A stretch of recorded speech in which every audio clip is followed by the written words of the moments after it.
Good morning all of you.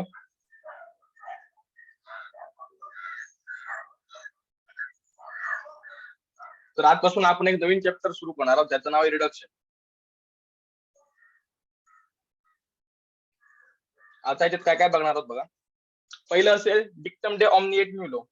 हे जे काही डिक्टम आहे, हे जे काही प्रिन्सिपल आहे, त्याच्यामुळे आपला रिडक्शन हा चॅप्टर आपल्या सिलेबसचा भाग झालेला आहे. त्यानंतर नक्की रिडक्शनचा बेसिक मिनिंग काय.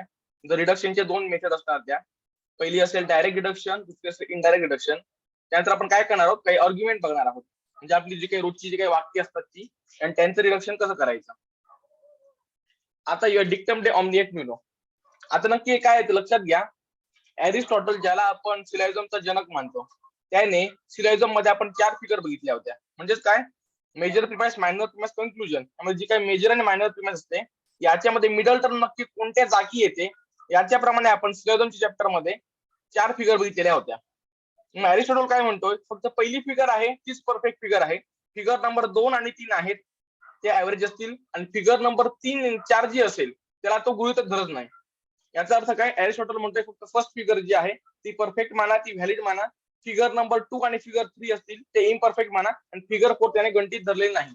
आपल्याला काय करावं लागतंय, इतर ज्या काही फिगर आहेत त्यांना फर्स्ट फिगर मध्ये आणावं लागतंय, आणि ही गोष्ट जस्टिफाय करतोय या डिक्टम डे ऑमनिएट न्यूलोने. याचा अर्थ काय बघा. According to Aristotle, the first figure is the perfect figure because the principle behind it is clear and self-evident. This principle is dictum de omnium nullo, also called as Aristotle's dictum. It means whatever is predicated, whether affirmatively or negatively, of a term distributed, may be predicated in like manner of everything contained in it. याचा अर्थ काय, तुम्ही जी काही माहिती देणार आहात, affirmative असेल, negative असेल, ती जो काही क्लास असेल, जी काही टर्म असेल, त्यातील प्रत्येकाला ऍप्लिकेबल झाली पाहिजे. आता प्रत्येकाला होणे याचा अर्थ 100% क्वांटिटी, आणि 100% क्वांटिटी म्हणजे कोण, युनिव्हर्सल. याचाच अर्थ काय, एरिस्टॉटल काय म्हणतोय, ज्यावेळी तुम्ही सिलॉजिझम करणार आहात त्यावेळी तुमची जी एक वाक्य असलं पाहिजे, मेजर असेल किंवा मायनर असेल, ते असलं पाहिजे युनिव्हर्सल. कारण काय, एव्हरीथिंग म्हटलेलं आहे. येत्या लक्षात, ज्यावेळी आपण पर्टिक्युलर म्हणतो त्यावेळी क्वांटिटी असते 1 ते 99%, पण 100% नसते. त्यावेळेला आपण एव्हरीथिंग म्हणू शकतो का, नाही, कारण काय 99% आहे. ज्यावेळी ती गोष्ट 100% होते, त्याच वेळी त्याला आपण काय म्हणू शकतो, 100% त्यावेळी आपण एव्हरीथिंग म्हणू शकतो. म्हणूनच काय, एरिस्टॉटल तसं मत होतं, तुम्ही काही प्रेडिकेट करा, अफर्मेटिव्ह असू दे किंवा निगेटिव्ह असू दे, ते त्या टर्म मधील प्रत्येकाला ऍप्लिकेबल होणं आवश्यक आहे, आणि म्हणूनच काय करायचंय, एक फिगर युनिव्हर्सल पाहिजे. दुसरी गोष्ट एरिस्टॉटल काय म्हणतोय बघा, कंटेंट इन इट. ही एक गोष्ट महत्वाची आहे. आता कंटेंट मुळे होतंय काय लक्षात घ्या, अफर्मेटिव्ह वाक्य फक्त एखाद्यामध्ये नक्की काय आहे हे सांगू शकतो, निगेटिव्ह सांगू शकत नाही. एक्झाम्पल बघा, मी निगेटिव्ह वाक्य सांगतो. आता आपलं लॉजिकचे लेक्चर सुरू आहे. समजा मी असं सांगितलं की या लेक्चरला मी जिओग्राफी संदर्भात काही बोलणार नाही. येथे गोष्ट लक्षात, मी सांगितलं की या लेक्चरला मी जिओग्राफी संदर्भात काही बोलणार नाही. याचा अर्थ काय झाला, तुम्हाला समजलं या लेक्चर मध्ये काय नाही आहे, की जिओग्राफी या लेक्चर मध्ये नाहीये, बरोबर आहे. पण लेक्चर मध्ये मी नक्की काय शिकवतो हे तुम्हाला निगेटिव्ह वाक्याने सांगलं का, नाही. पण तेच जर मी अफर्मेटिव्ह वाक्य सांगितलं की आज लॉजिकचं लेक्चर आहे, आणि लॉजिकच्या लेक्चरला आज आपण रिडक्शन शिकणार आहोत.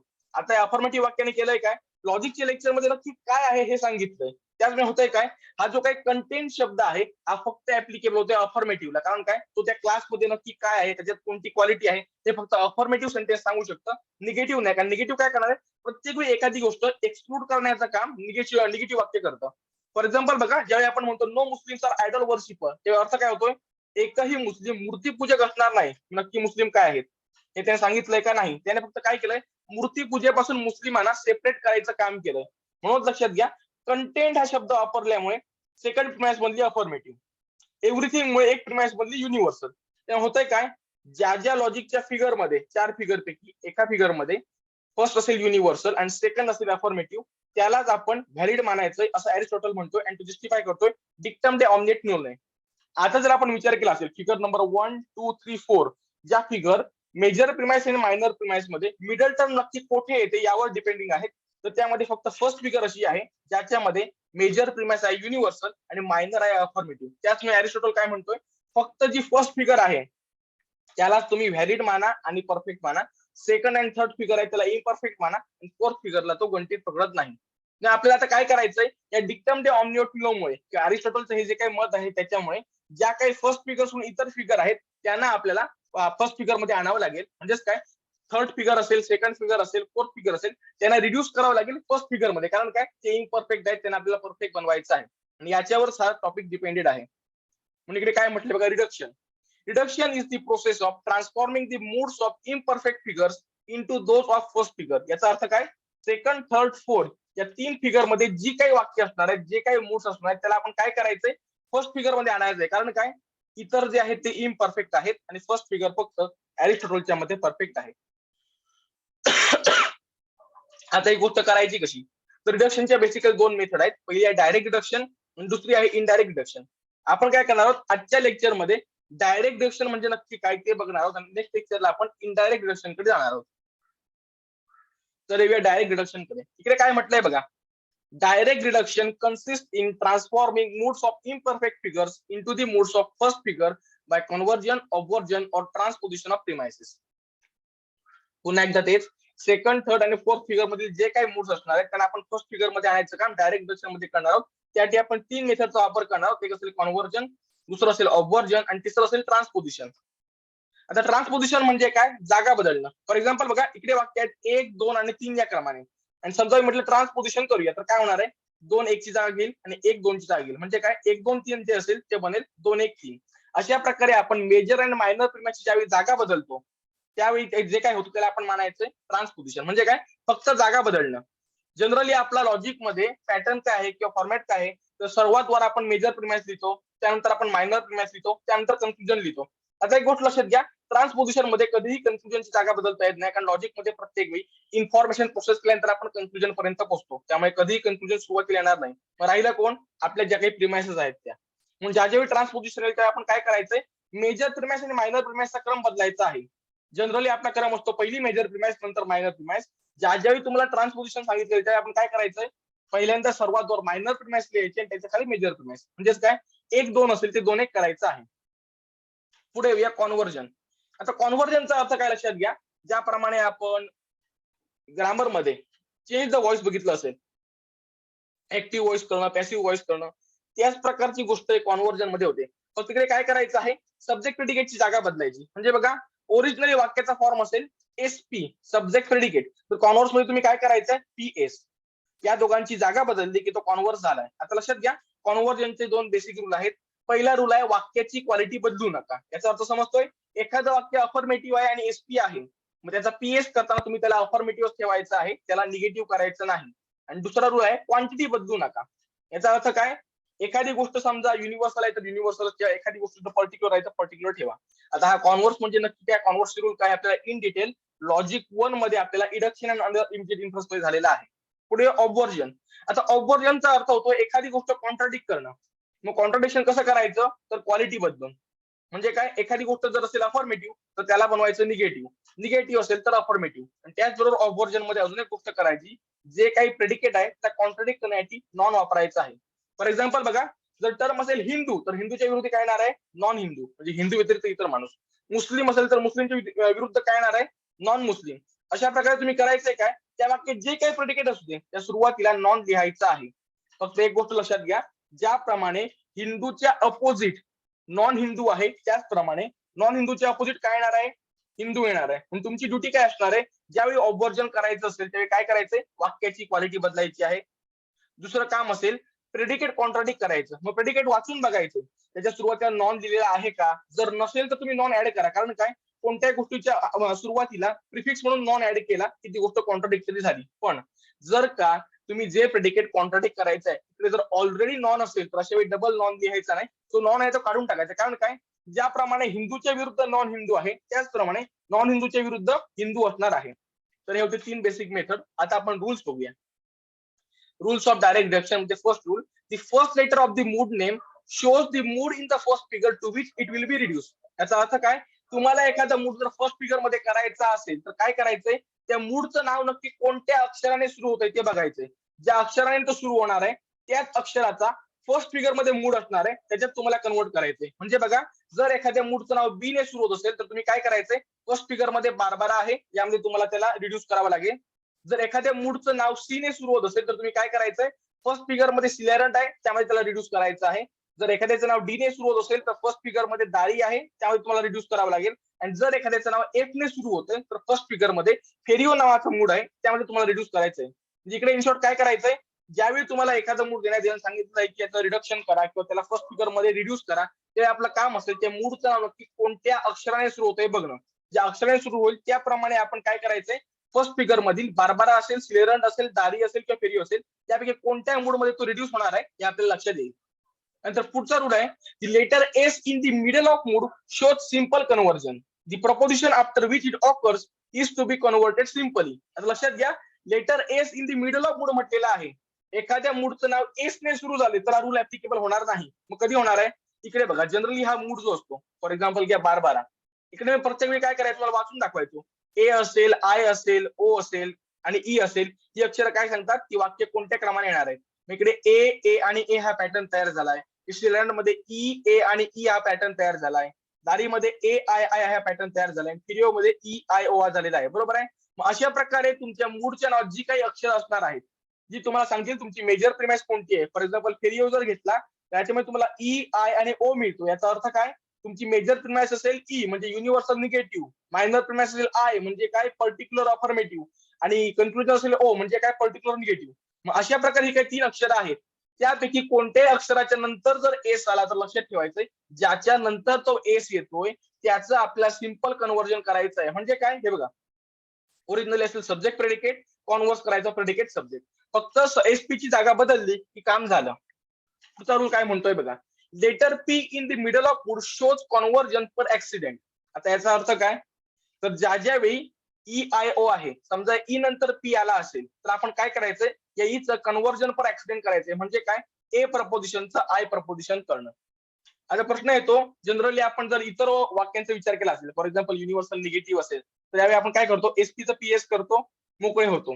किंवा पर्टिक्युलर अफॉर्मेटिव्ह असेल तर आय प्रपोजिशन, एसपीचं पीएस करतो, मोकळे होतो. मग ए प्रपोजिशन जे युनिव्हर्सल अफॉर्मेटिव्ह असेल तर त्याचाच फक्त कॉन्व्हर्स पर ऍक्सिडेंट का होतो, तर याचं काय rule of distribution. E preposition मध्ये असे बिनोबच्या रूल प्रमाणे काय होत होतं, both term will be distributed. जागा बदलली तरी काही फरक पडत नव्हता, कारण काय, ई प्रपोजिशन सगळ्यांना डिस्ट्रीब्युट करतो. त्याच प्रकारे जर आपण आय प्रपोजिशनचा जर विचार केला असेल तर नो डिस्ट्रीब्युशन, जागा कुठेही ठेवा, कोणाला कुठेही बसवा, आय प्रपोजिशन नो डिस्ट्रीब्युशन, तो काही डिस्ट्रीब्युट करणार नाही. त्यामुळे जागा बदलून म्हणजेच काय, एसपीचं पीएस करून आय प्रपोजिशनला काहीच फरक पडत नाही. कारण काय, तो ओरिजिनल काही डिस्ट्रीब्युट करत होता का, नाही. मग जागा बदलल्यावर काय डिस्ट्रीब्युट करणार आहे का, नाही. त्याचप्रमाणे ई प्रपोजिशनचं पण होतं, सगळ्यांना डिस्ट्रीब्युट करतोय, जागा बदलली तरी सगळ्यांचं डिस्ट्रीब्युशन होईल, काही प्रॉब्लेम नाही. पण ए प्रपोजिशनचं असं नाहीये. ए प्रपोजिशन असे बिनोबच्या रूल प्रमाणे सब्जेक्टच्या जागी जो कोण येतोय त्याला डिस्ट्रीब्युट करतोय. बरोबर आहे. मग समजा ए प्रपोजिशन मध्ये एसपीचं पीएस केलं तर काय होणार आहे, प्रेडिकेटचं डिस्ट्रीब्युशन होईल. ते चालणार आहे का, चालणार नाही. म्हणून केलंय काय, ए प्रपोजिशनचा कॉन्व्हर्स पर ऍक्सिडेंट केला. म्हणजेच काय, ए प्रपोजिशनचा कॉन्व्हर्स होईल आय प्रपोजिशन. त्यामुळे होणार काय बघा, ओरिजिनली जी गोष्ट डिस्ट्रीब्युट झाली नव्हती ती कॉन्व्हर्स मध्ये डिस्ट्रीब्युट होत नाही. कारण काय, आय प्रपोजिशन काय डिस्ट्रीब्युट करत नाही. आणि आपला कॉन्व्हर्सचा बेसिक रूल आहे, क्वालिटी बदलू नका, ती पण मेंटेन राहते. कारण काय, युनिव्हर्सल अफॉर्मेटिव्ह आहे, तो पण अफॉर्मेटिव्ह आहे, आणि पर्टिक्युलर अफॉर्मेटिव्ह आहे, तो पण अफॉर्मेटिव्ह आहे. म्हणजेच काय, ओरिजिनल वाक्य अफॉर्मेटिव्ह होतंय, कॉन्व्हर्स पण अफॉर्मेटिव्ह राहते. फक्त आपण काय करतोय, एसपीचं पीएस केल्यानंतर पी हा एसची जागी आल्यानंतर जे काही डिस्ट्रीब्युशन होणार होतं ते टाळण्यासाठी आपण काय केलंय, ए प्रपोजिशनचं आय प्रपोजिशन केलेलं आहे. मग लक्षात ठेवायचं, ज्यावेळी एखादा अक्षर असेल, ई असेल, ए असेल, ई असेल, त्यावेळी कोणत्याही अक्षरानंतर जर का स्मॉल लेटर पी आलं तर लक्षात घ्यायचं त्याचा होणार आहे कॉन्व्हर्स पर ऍक्सिडेंट. 3 रूल समजलेत का बघा. काही शंका असतील तर अनम्यूट करून विचारा किंवा मेसेज करून विचारा. याचे अजून रूल आहेत ते आपण नेक्स्ट स्लाइड मध्ये बघणार आहोत.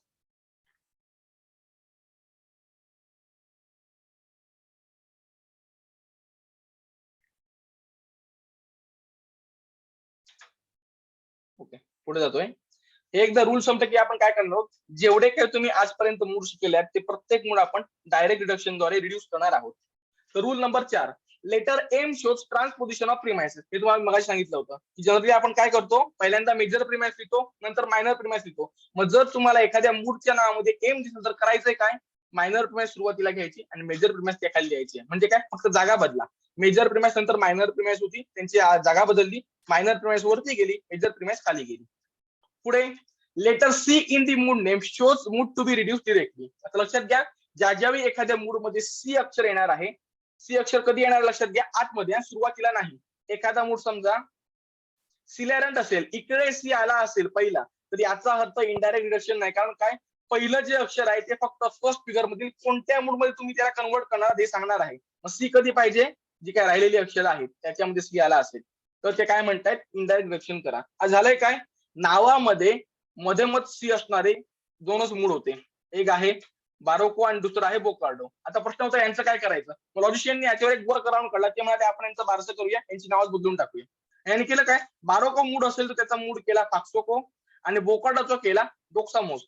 आता होणार काय, यांची नाव बदलल्यामुळे यामधून सी निघून गेलेला आहे आणि आता यांचं सुद्धा आपण डायरेक्ट रिडक्शन करू शकतो. लक्षात घ्या, जर बारोको किंवा बोकार्डो अशा प्रकारचा मूड आला आणि डायरेक्ट रिडक्शन सांगितलं तर तुमची पहिली स्टेप असणार आहे यांचं नाव बदलणं. बारोकोचं होईल पाक्सोको आणि बोकार्डोचं होईल डोक्सामोस.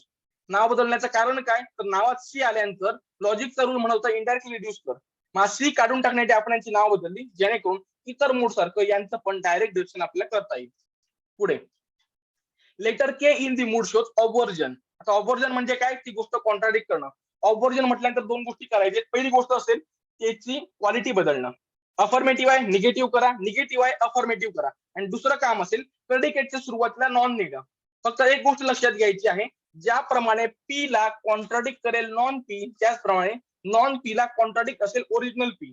काय करायचंय, प्रेडिकेटच्या सुरुवातीला नॉन आहे किंवा नाही बघायचं आहे. नसेल तर तुम्ही नॉन ऍड करा, कॉन्ट्राडिक्टरी बनेल. पण ओरिजिनल जर नॉन असेल तर त्याला काढून टाका. एक्झाम्पल बघा इकडे, जर ओरिजिनल वाक्य असेल ऑल एस इज पी, तर तुमचं काम काय आहे, पहिली गोष्ट त्याची क्वालिटी बदलणं. युनिव्हर्सल अफॉर्मेटिव्हच्या विरुद्ध क्वालिटी कोणती येईल, युनिव्हर्सल निगेटिव्ह. आपण काय केलं, ए प्रपोजिशनचं ई प्रपोजिशन केलं. ऑल एस इज पीचं नो एस इज पी, एक काम झालं. दुसरी गोष्ट प्रेडिकेटला कॉन्ट्राडिक्ट करायची होती. मी सुरुवातीला बघितलं पीच्या सुरुवातीला नॉन दिसतोय का, नाही, मी याला नॉन पीने कॉन्ट्राडिक्ट करू शकतो. जर समजा ओरिजिनल वाक्यातच नॉन पी असला असता तर मी इकडे फक्त पी लिहिलं असतं. कारण काय, ज्याप्रमाणे पीच्या विरुद्ध नॉन पी आहे त्याचप्रमाणे नॉन पीच्या विरुद्ध ओरिजिनल पी येणार आहे. इकडे गोष्ट लक्षात घ्या, ऑबवर्जन करताना आपण फक्त विरुद्ध क्वालिटी घेतोय, क्वांटिटी मध्ये कोणत्याही प्रकारचा हस्तक्षेप आपण करत नाही. त्यामुळे एखादी वाक्य युनिव्हर्सल असेल तर ते ऑबवर्जन मध्ये युनिव्हर्सलच राहील. एखादं वाक्य जर पर्टिक्युलर असेल तर ते ऑबवर्जन मध्ये पर्टिक्युलर राहील. इन डिटेल ऑबवर्स कॉन्व्हर्स जे काय ते reduction and other immediate influence, हा जो तुमचा लॉजिक 1 मध्ये चॅप्टर होता त्याच्यात झालेले आहे. पुढे letter case in the mood name shows first obverse then converse. तर लक्षात घ्या, के लेटर जर इंडिपेंडेंटली आलं असेल तर आपण ऑबवर्स करत होतो. एस लेटर जर इंडिपेंडेंटली आला असेल तर आपण कॉन्व्हर्स करत होतो. म्हणजे लेटर जॉईंटली आली तर करायचंय काय, की ज्या क्रमाने आली त्या क्रमाने तुम्ही रिडक्शन करायचं आहे. समजा के एस आलं असेल तर के म्हटल्यानंतर जे काही वाक्य असेल ते सुरुवातीला ऑबवर्स करा आणि जो काही रिझल्ट येईल त्याचा आपण कॉन्व्हर्स करा. एक्झाम्पल बघा, मग असंच ऑल एस इज पी, केचा अर्थ काय होतोय, ऑबवर्जन करणं, क्वालिटी बदलायची, बरोबर आहे. मग युनिव्हर्सल अफॉर्मेटिव्हची विरुद्ध क्वालिटी कोणती, universal negative. No S is P केलं. पी ला कॉन्ट्राडिक्ट करण्यासाठी नॉन ऍड करायचा होता, नॉन पी केलं, हा आपला ऑबवर्स झाला. आता आपल्याला कॉन्व्हर्स कडे जायचं. कॉन्व्हर्स काय म्हणतोय, एसपीचं पी एस करा, तेच इकडे केलंय बघा. No non P is S, काम झालं. हे रूल समजलेत का बघा. काही शंका असतील तर मेसेज करा किंवा अनम्यूट करून विचारा.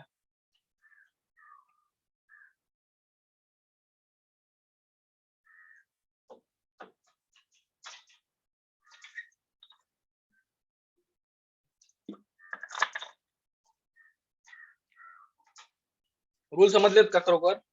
ओके, मेसेज बघतो. रूल नंबर 5 पुन्हा सांगू.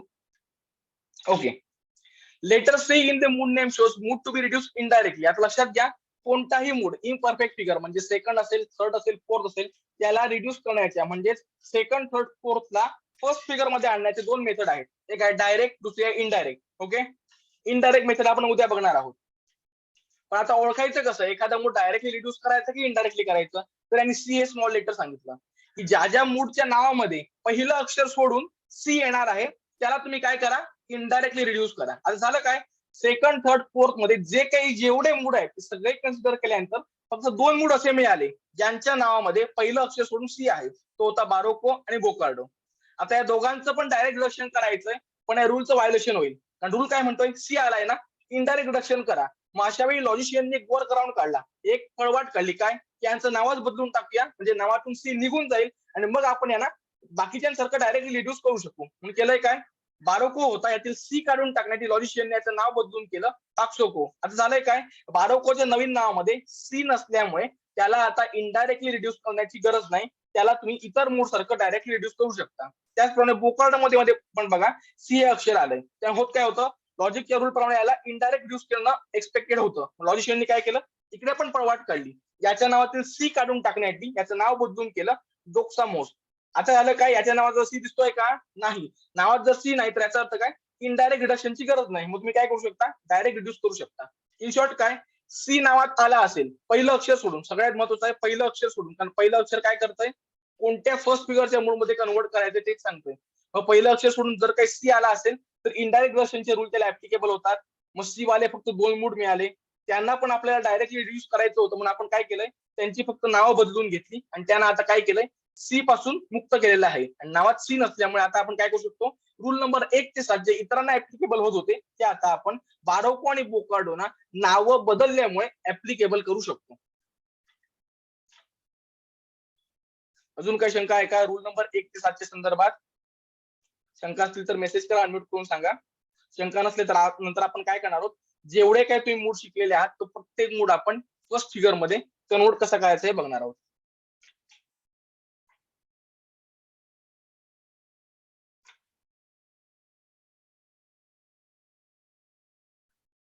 ओके, पुढे जातोय. आता बघा फिगर नंबर 2. फिगर नंबर 2 मध्ये फर्स्ट मूड आहे सीझर. आता करायचंय काय, कोणत्या अक्षरांचा सुरू होतोय, सी ने. याचा अर्थ काय, फर्स्ट फिगर मध्ये सी ने सुरू होणारा जो मूड असेल त्याचं रिडक्शन होईल. फर्स्ट फिगर मध्ये सी ने सुरू होणार आहे सिलेरंट. एक काम झालं. आता वाक्य कोणत्या क्रमाने येणार, तर बघा ई, ए आणि ई वाक्य लिहून घेतली. पुढचं काम आपलं असेल इंडिकेटर शब्द कोणकोणते आहेत ते बघणं. म्हणजे एस आहे का, पी आहे का, के आहे का, एम आहे का, के एस आहे का, हे शोधणं. इकडे तुम्हाला त्या ठिकाणी कोणता अक्षर दिसतोय, तर ई च्या नंतर तुम्हाला एस दिसतोय, बरोबर आहे. ए आणि ई च्या नंतर असा कोणता इंडिकेटर दिसतोय का तुम्हाला, जी अक्षर मी सांगितली तीच बघा, त्या व्यतिरिक्त इतर अक्षरांचा कोणताही अर्थ रिडक्शन मध्ये लागत नाही. कोणकोणती अक्षर बघायची, एस असेल तर सिम्पल कॉन्व्हर्स, पी असेल तर कॉन्व्हर्स पर ऍक्सिडेंट, के असेल तर ऑबवर्जन, एम असेल तर ट्रान्सपोजिशन. या व्यतिरिक्त इतर कोणतेही अक्षर कन्सिडर करायची गरज नाही. मग आपल्याला लक्षात येतंय इकडे फक्त ई नंतर एस आहे. ओके, बाकी ए आणि ई नंतर जे इंडिकेट करणारे मी तुम्हाला स्मॉल लेटर सांगितले कोणताही लेटर नाही. त्या आपण काय करायचंय, फक्त आपल्याला ई च्या संदर्भातच काम करावं लागेल, इतरांना हात लावायची गरज नाही. मग ह्या ई प्रपोजिशन. इकडे काय सांगितलं, एस चा अर्थ काय, सिम्पल कॉन्व्हर्स म्हणजे काय, सब्जेक्ट प्रेडिकेटची जागा बदलणं. इकडे ओरिजिनल होता पीएम, तुम्ही केला एमपी, काम झालं. आता इकडे फर्स्ट फिगर मध्ये आलेला आहे, कारण बघा फर्स्ट फिगरचा पॅटर्न काय होता, मिडल टर्म पहिल्या वाक्यात आली पाहिजे सब्जेक्टची जागी आणि दुसऱ्या वाक्यात आली पाहिजे प्रेडिकेटची जागी. आली का, याची ओरिजिनल मिडल टर्म अशी होती बघा, दोन्ही ठिकाणी प्रेडिकेटची जागी. आणि आता इकडे मिडल टर्म आलेली आहे, पहिल्या वाक्यात सब्जेक्टची जागी, दुसऱ्या वाक्यात प्रेडिकेटची जागी. याचाच अर्थ फर्स्ट फिगर मध्ये रिड्यूस झालेला आहे. इकडे मी काय केलं, एकच साधी सोपी गोष्ट केली, जे काही इंडिकेट करणारे स्मॉल लेटर होते कोणतं लेटर आहे ते बघितलं, तर मला फक्त ई च्या नंतर एस मिळाला. याचा अर्थ मला समजलं की मला फक्त ई ला प्रोसेस करायची गरज आहे, इतरांना हात लावायची गरज नाही. मग एस म्हणजे काय, सिम्पल कॉन्व्हर्जन म्हणजे काय, एसपीचं पीएस करणं. मग इकडे एसपी होता का नाही, इकडे पीएम होता, मग मी काय केलं, पीएमचं केलं एमपी, काम झालेलं आहे. प्रत्येक वेळी तुम्हाला फर्स्ट फिगर म्हणजे हा पॅटर्न तयार झाला पाहिजे. पहिल्या वाक्यात सब्जेक्टच्या जागी मिडल टर्म येईल, दुसऱ्या वाक्यात प्रेडिकेटच्या जागी येईल. ज्यांच्या आजूबाजूला यांसारखे एस सारखे कोणतेही लेटर नसतील त्यांना आपण हात लावायचा नाही, ते आहेत तसे लिहायचे आहे. पुढे बघा नेक्स्ट, कॅम्स्ट्रेस. इकडे काय करायचंय, सुरुवात कोणत्या अक्षराने होते, सी ने. याचा अर्थ लक्षात घ्या, फर्स्ट फिगर मध्ये सी ने सुरू होणारा जो कोणता मूड असेल त्यामध्ये आपल्याला याला कन्वर्ट करावा लागेल. सी ने आहे सिलेरंट, एक काम झालं. आता आपण इंडिकेटर शब्द शोधायचा प्रयत्न करूया. एस असेल तर सिम्पल कॉन्व्हर्स, पी असेल तर कॉन्व्हर्स पोस्ट ऍक्सिडेंट, के असेल तर ऑबवर्स, एम असेल तर ट्रान्सपोजिशन. इकडे कोणता शब्द मिळतोय, एम मिळतोय, एस मिळतोय, एस मिळतोय. आपलं पहिलं काम आहे एमचा अर्थ काय, ट्रान्सपोजिशन करणं. ओरिजिनली आहे ए, आपण केलं ई ए. कसे येत आहे, ओरिजिनल ही होती मेजर प्रिमाइस, ही होती मायनर प्रिमाइस. आपण काय करायचंय, ट्रान्सपोजिशन म्हणजे काय, जागा बदलणं. मग मायनर प्रिमाइस वरती लिहिली, मेजर प्रिमाइस खाली लिहिली, एक काम झालंय. पुढे ई नंतर एस आला, याचा अर्थ काय, जो कोण सेकंड ई आहे त्याचा आपल्याला काय करावं लागेल, कॉन्व्हर्ट करावा लागेल. मग नो एस इज एमचं काय होणार आहे, नो एम इज एस. मी करून घेतलं, नो एम इज एस. त्यानंतर शेवटचा जो ई आहे त्याच्यानंतर पण एस आहे, याचा अर्थ काय, नो एस इज पीचं काय करावं लागेल, नो पी इज एस. काम झालं. इकडे आपण ते इंडिकेट करणारे शब्द शोधायचा प्रयत्न केला, तर आपल्याला 3 शब्द मिळाले, एम, एस आणि एस. मग काय करायचंय, एच्या नंतर एम आलाय ना, याचा अर्थ मेजर मायनर जी काही प्रिमाइस आहे त्यांची जागा बदलायची. आपण ती बदलून एईचं ई ए करून घेतलं. दुसरी गोष्ट होती सेकंड जो ई आहे त्याच्यानंतर एस आला, याचा अर्थ काय, याचा कॉन्व्हर्स करायचं आहे, म्हणजे काय एस एमचं एम एस करायचंय, ते आपण करून घेतलं. लास्ट जो ई आला त्याच्यानंतर एस आला, त्यामुळे एसपीचं पीएस करायचंय, ते पण करून घेतलं. कॉन्व्हर्जन झालं. आपल्याला जो पॅटर्न हवा होता बघा, तो पॅटर्न इकडे आलेला आहे. पहिल्या वाक्यात सब्जेक्टच्या जागी मिडल टर्म, दुसऱ्या वाक्यात प्रेडिकेटच्या जागी मिडल टर्म. दोन्ही एक्झाम्पल समजलेत का बघा. काही शंका असतील तर अनम्यूट करा किंवा मेसेज करून विचारा.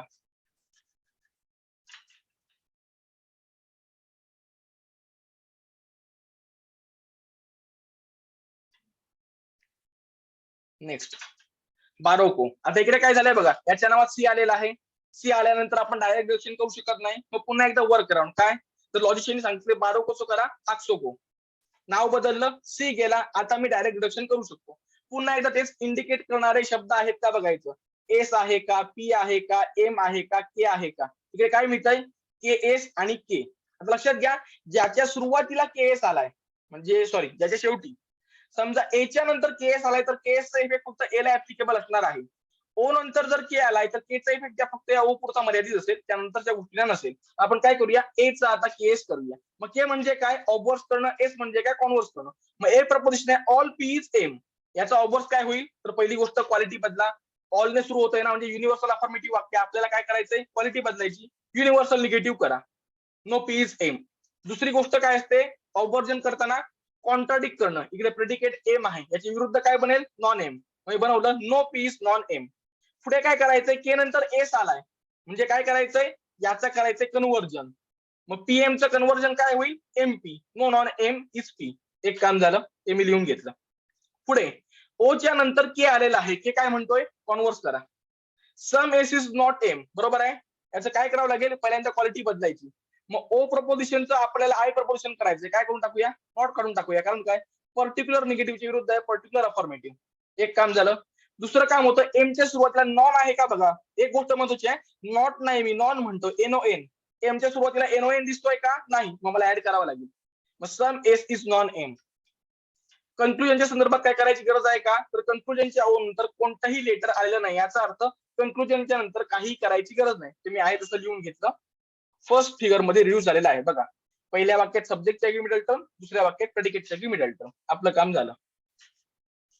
पुढे जाऊया फेस्टिनो कडे. इकडे पण तेच, एस आहे का, पी आहे का, एम आहे का, के आहे का, हे आपल्याला चेक करावं लागेल. मी इकडे एक गोष्ट आधी लक्षात घ्या, सुरुवात ए असणाऱ्या अक्षराने झाली आहे फेस्टिनोची, त्यामुळे आपल्याला फर्स्ट फिगर मध्ये एफ ने सुरू होणाऱ्या फेरिओ मध्ये कन्वर्ट करावं लागेल.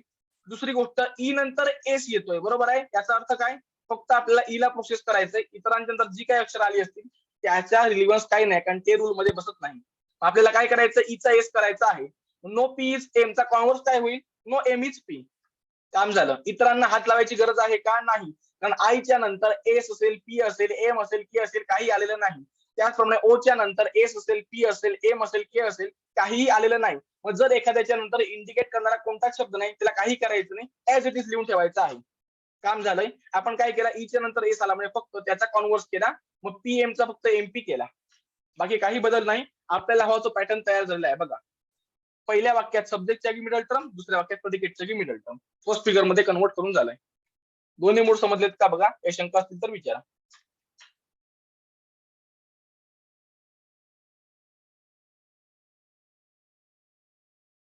पुढे येतोय थर्ड फिगर कडे. मूड आहे दरापती. इकडे पण तीच गोष्ट करायची, डी ने सुरू होतोय ना, मग फर्स्ट फिगर मध्ये डी ने सुरू होणारा जो काही मूड आहे त्यात त्याला कन्वर्ट करावं लागेल. मग दरापती असेल डी ने, तर आपल्याला फर्स्ट फिगरच्या दारीमध्ये कन्वर्ट करावं लागेल. आता या अक्षर बघल्यानंतर काय करायचंय, यामध्ये इंडिकेट करणारा कोणता शब्द आहे का, एस आहे का, एस असेल तर कॉन्व्हर्स, पी असेल तर कॉन्व्हर्स पर ऍक्सिडेंट, एम असेल तर ट्रान्सपोजिशन आणि के असेल तर ऑबवर्जन. कोणतं अक्षर दिसतंय, याच्या नंतर आर आहे, आर रिलेव्हंट नाहीये. ए नंतर पी आहे, बरोबर आहे, हा रिलेव्हंट आहे. याचा अर्थ काय, सेकंड प्रिमाइस जी आहे त्याचा आपण कॉन्व्हर्स पर ऍक्सिडेंट करायचा. मग ए प्रपोजिशनचा कॉन्व्हर्स पर ऍक्सिडेंट काय होतोय, I proposition. Some M is S होईल, some S is M. All M is S होईल, सम एस इज एम. आता ऑलचं सम आपण काय केलं तर तुम्हाला मगाशी मी रिझन सांगितलेलं, युनिव्हर्सल अफर्मेटिव्ह वाक्य सब्जेक्टच्या की जे काय त्याला रिड्यूस करतोय. इकडे मिडल टर्म डिस्ट्रीब्यूट होत होती, पण जर यांचं एस इज एम केलं असेल तर सब्जेक्ट डिस्ट्रीब्यूट झाला असता, जी गोष्ट अलाउड लॉजिक करत नाही. मग आपण केलं काय, याचं रिडक्शन करताना अफर्मेटिव्ह आहे तो अफर्मेटिव्ह ठेवला, फक्त त्याची क्वांटिटी बदलून टाकली.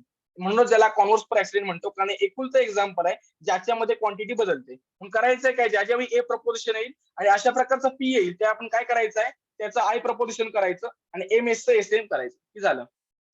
बाकी गोष्टींना हात लावायची गरज आहे का, तर इतर कोण असेल, सुरुवातीचा असेल किंवा कन्क्लुजनचा असेल, त्यांच्या आसपास कोणत्याही प्रकारचा इंडिकेट करणारा शब्द न आल्यामुळे आपण त्याला ऍज इट इज लिहून ठेवायचं आहे. पुढे येऊया डिसमिस कडे. इकडे पण तीच गोष्ट, सुरुवात डी ने होते, याचा अर्थ काय, फर्स्ट फिगर मध्ये डी ने सुरू होणारा जो कोणी मूड असेल त्यामध्ये आपल्याला कन्वर्ट करावं लागेल. दुसरी गोष्ट इंडिकेट करणारे कोणते शब्द इकडे दिसत आहेत ते बघा. एस आहे का, पी आहे का, के आहे का, एम आहे का. इकडे आपल्याला आय नंतर एस दिसतो. याचा अर्थ काय, पहिलं जे वाक्य आहे त्याचा आपल्याला करावं लागेल कॉन्व्हर्स. मग सम एम इस एसचा कॉन्व्हर्स काय होईल, सम एस इज एम. एक काम झालं. पुढे ए नंतर ए मला, याचा अर्थ काय, ट्रान्सपोजिशन. मग आय एचं काय होईल, ए आय. म्हणजे मी काय केलंय, जी काही मेजर प्रिमाइस होती तिला लिहिलंय मायनरच्या जागी, आणि जी काही मायनर प्रिमाइस होती तिला लिहिलंय मेजरच्या जागी. पुढे कन्क्लुजन आहे आय, त्याच्यानंतर पण एस आला. याचा अर्थ काय, कन्क्लुजनच्या नंतर जर एस आलाय तर लक्षात घ्या कन्क्लुजनचा पण कॉन्व्हर्स करावा लागेल. मग कन्क्लुजन होतो सम एस इज पी, याचा कॉन्व्हर्स बनला सम पी इज एस. झालंय. हे दोन मूड समजले का बघा. शंका असतील तर अनम्यूट करा किंवा मेसेज करून विचारा.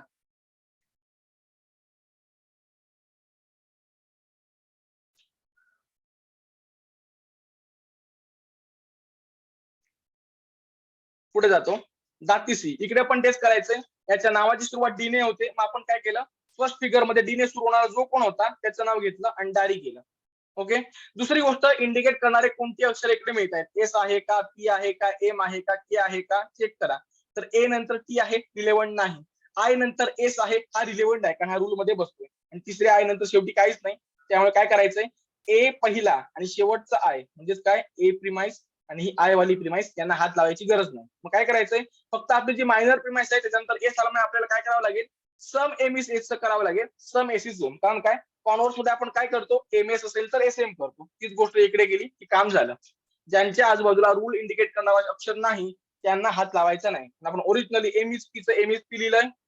फक्त यामध्ये रूल असल्यामुळे आपण काय केलं, एम एस एस एम केलंय. आणि कन्क्लुजनच्या आसपास रूल इंडिकेट करणारा कोणताही शब्द नसल्यामुळे त्याला ऍज इट इज दिलेला आहे. आपल्याला हवाचा पॅटर्न तयार झालाय बघा. पहिल्या वाक्यात सब्जेक्टच्या जागी मिडल टर्म, दुसऱ्या वाक्यात प्रेडिकेटच्या जागी मिडल टर्म. हा पॅटर्न तयार झालेला आहे. पुढे वी फेल अप टर्न. इकडे याची सुरुवात एफ ने होते. याचा अर्थ काय, आपल्या फर्स्ट फिगर मध्ये एक ने सुरू होणारा जो काही मूड असेल त्याच्यामध्ये आपल्याला कन्वर्ट करावं लागेल. एक काम झालं. पुढे काम आहे, इंडिकेट करणारा कोणता शब्द इकडे मिळतोय तो बघा. एस मिळतोय का, पी मिळतोय का, एम मिळतोय का, के मिळतोय. तर इकडे आपल्याला पहिल्या ई नंतर एल मिळतोय. याचा काहीच उपयोग नाही कारण रूल मध्ये बसत नाही. ए नंतर आपल्याला पी मिळतो. याचा अर्थ काय, ए चा आपल्याला कॉन्व्हर्स पर ऍक्सिडेंट करायचंय. लक्षात घ्या, कॉन्व्हर्स पर ऍक्सिडेंट फक्त ए चा होतं. याचं कारण काय, तर ए हे एकूणचं एक एक्झाम्पल आहे ज्याच्यामध्ये त्याची क्वांटिटी बदलते. त्यामुळे आपल्याला बेसिकली कॉन्व्हर्स म्हणजे काय, एम एस चं करायचं एस एम. आणि ऍक्सिडेंट म्हणण्याचं कारण काय, तर हा जो ऑल एम इज एस आहे त्याचा आपण करतोय सम एस इज ए. म्हणजेच काय, ऑलचं सम करतोय. याचं कारण काय, ते पण तुम्हाला लास्ट स्लाइड मध्ये सांगितलेलं आहे की rule of distribution. A preposition या जागी जो कोणी येतो त्याला डिस्ट्रीब्यूट करतो. जागा बदलल्यामुळे होतंय काय, याचं जे ओरिजिनली एने डिस्ट्रीब्यूट केलं नव्हतं त्याचं इकडे डिस्ट्रीब्युशन होतंय, जे आपल्याला टाळायचं आहे. त्याचबरोबर आपल्याला काय करायचंय, क्वालिटी पण मेंटेन करायची आहे. मग आपण काय केलं, ए प्रपोजिशनचं आय प्रपोजिशन केलं. अफर्मेशनचं अफर्मेशन राहिलं आणि कोणतीही गोष्ट पॉसिबली डिस्ट्रीब्यूट झाली नाही. दुसरी महत्वाची गोष्ट, ए नंतर पी सोडून इतर ज्या काही दोन प्रिमाइस आहेत किंवा दोन जी काही वाक्य आहेत त्याच्या आसपास इंडिकेट करणारा कोणताही शब्द नव्हता. त्यामुळे आपण ती ऍज इट इज लिहून घेतलेली आहे. काय बनलंय, नो एम इज पी आहे तो no M is P as it is लिहून घेतला. Some S is not P, some S is not P as it is लिहून घेतला. फक्त जे काय आपलं मायनर प्रिमाइस होती त्या संदर्भात फक्त इंडिकेट करणारा पी आल्यामुळे आपण फक्त त्याला प्रोसेस केलं आणि आपल्याला हवा तो पॅटर्न इकडे तयार झालेला आहे. मिडल टर्म पहिल्या वाक्यात सब्जेक्टच्या जागी, मिडल टर्म दुसऱ्या वाक्यात प्रेडिकेटच्या जागी. हे दोन फिगर पण झालेत. काही शंका असतील, डिफिकल्टीज असतील, काही समजलं नसेल, एखादी स्टेप का घेतली तर अनम्यूट करा किंवा मेसेज करून विचारा.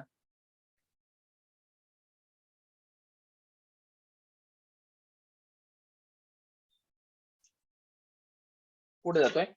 पुढे आहे बोकार्डो. इकडे पण तीच गोष्ट करायची. नावात सी आलाय, सी आला की आपण काय म्हणतो, इनडायरेक्ट रिडक्शन. पण याला वर्क अराउंड करण्यासाठी लॉजिशियनने काय केलं, याचं नाव बदलून टाकलं ज्यामध्ये सी नाही आहे. आता आपल्याला काय मिळतोय, डोक्सा मोस्ट मिळतोय. इकडे काय करायचंय, एस आहे का, पी आहे का, के आहे का, एम आहे ते सर्च करायचंय. तर आपल्याला इकडे पहिल्या ओ नंतर के एस मिळतो. याचा अर्थ काय, याचा आपल्याला ऑब्वर्स आणि कॉन्वर्स करावं लागेल. दुसऱ्या ए नंतर आपल्याला एम मिळतो. याचा अर्थ काय, ट्रान्सपोजिशन पण करावी लागेल. आणि तिसऱ्या ओ नंतर एस के मिळतो. याचा अर्थ काय, याच्या संदर्भात आपल्याला तीच गोष्ट करावी लागेल जे आपण एक ऑब्वर्स आणि एक कॉन्वर्स करतो ती. आता आपण काय करूया, पहिलं ओ प्रपोजिशन आहे सम एम इज नॉट पी. इकडे येऊया. याचा ऑब्वर्स करायचंय. लक्षात घ्या, ऑब्वर्स करताना काय करतो, त्या वाक्याची क्वालिटी बदलतो.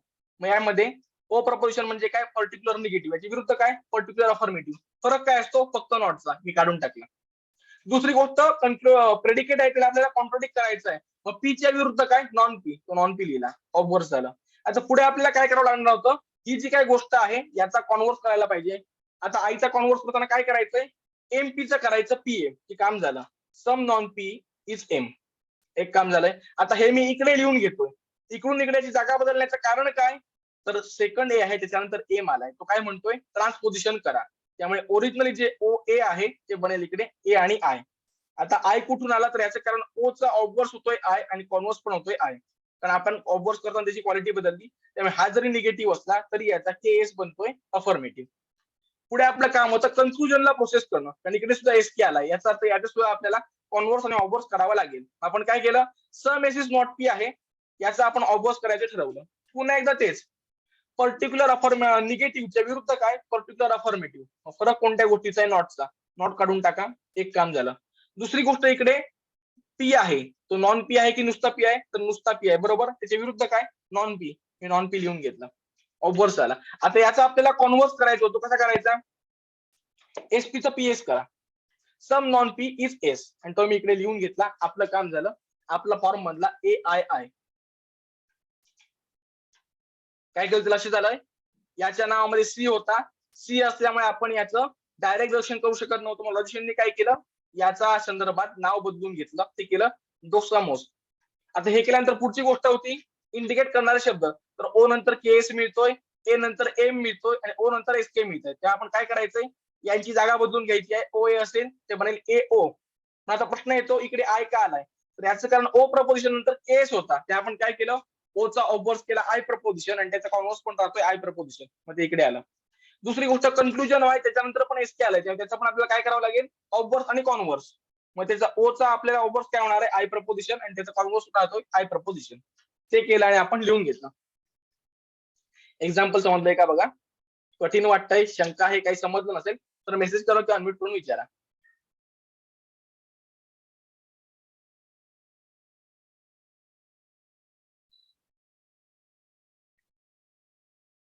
ओके,